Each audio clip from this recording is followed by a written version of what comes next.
praying for all the people who make our vehicles, our computers, our tables, our instruments, our pictures, our hardwood floors, our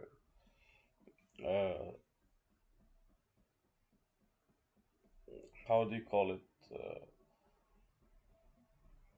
Our beds, our closets, our tables, our couches, and all the people that make all the things we couldn't think of doing by trying to do it ourselves.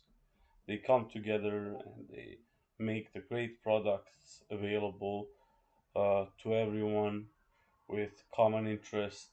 One group of 12 of five or more individuals makes one product, one group of five or more individuals makes another product, etc., etc.